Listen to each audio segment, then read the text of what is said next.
Yeah, Frame Raider. This is an NES. This is an Intellivision on the NES. And this is an emulator that allows you to play 8 Intellivision classics on your NES.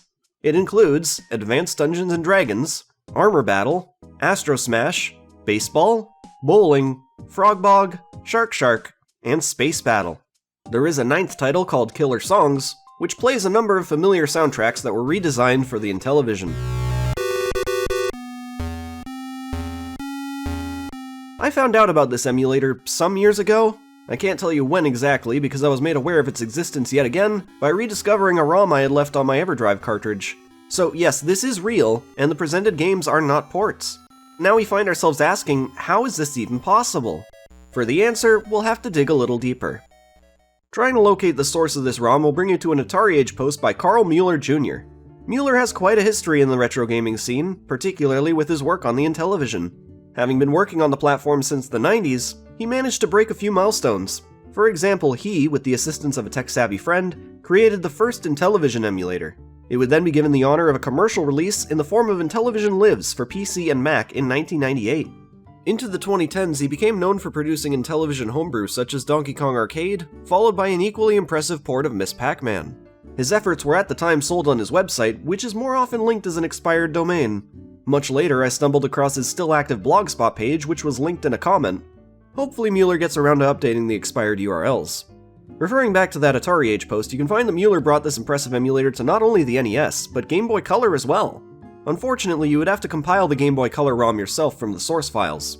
This requires access to the Intellivision binaries, operating system, and graphics ROM. In a reply on the post, Mueller states that he doesn't really see the point in playing Intellivision on the Game Boy Color. So if I were to guess, that was more of a I did it because I could situation.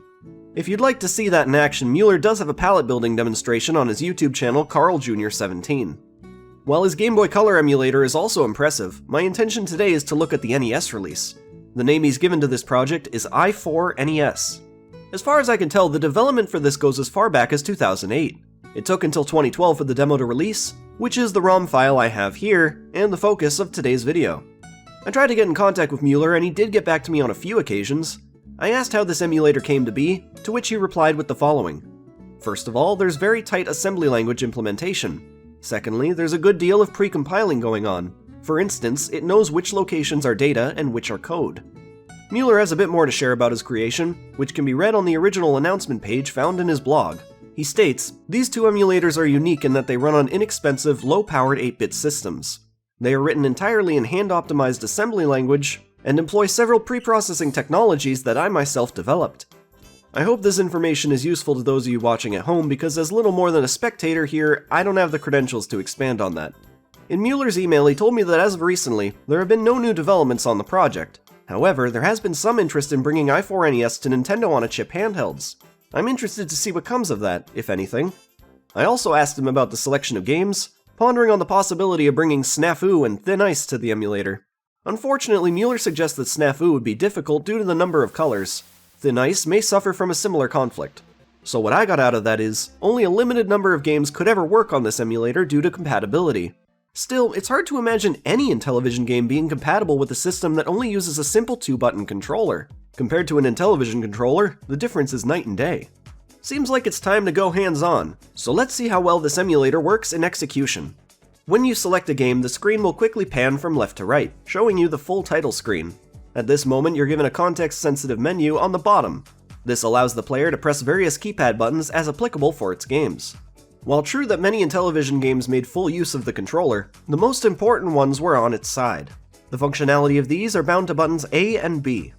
Having a pop-up menu to select these number keys was a great idea, considering how in most cases, games that use these buttons don't require immediate interactions.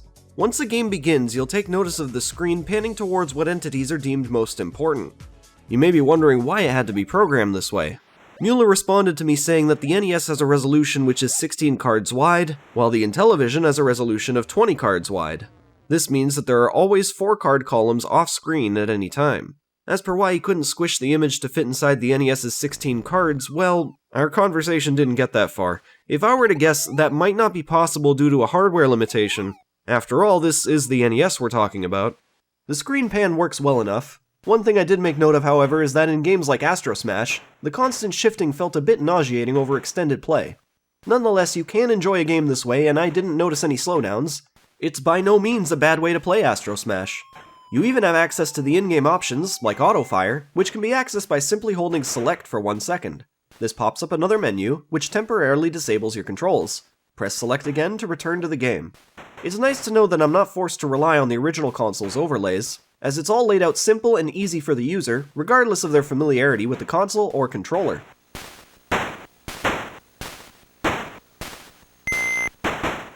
After playing Astro Smash's Avalanche mode, I swapped over to Meteor. Unfortunately, with the screen pan formula, it makes this game border on unplayable. The screen has a hard time figuring out what to focus on. By the time a meteor is visible, I'm already moving so fast away from it that the screen can't keep up in time. I wouldn't say this game mode is that great in the first place, so I have no issues disregarding it. Related to speeds, all games seem to run as intended. There were occasional hiccups in Shark Shark, though I imagine most players wouldn't notice. In translation to this emulator, I must say Shark Shark works very well, and is forthcoming a great reason to return to the ROM. I'll say the same for Frog Bog, which was incredibly smooth.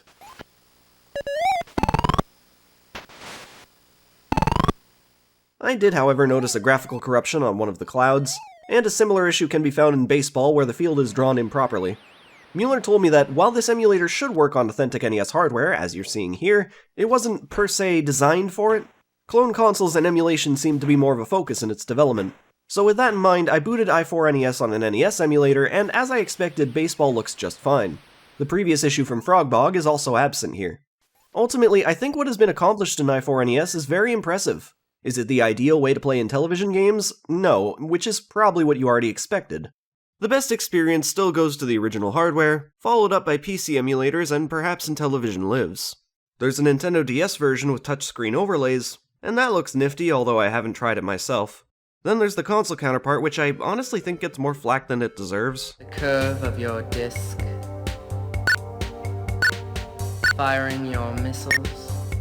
But to stay on track here, I4NES feels to be more of a novelty, or a sign of potential for future Nintendo on-a-chip hardware, should anything come of that. What can be said for certain is that I4NES is very cool, contributing once more to the ever-growing list of ambitious homebrew projects. For those interested in giving this a try, I'll leave a link in the description.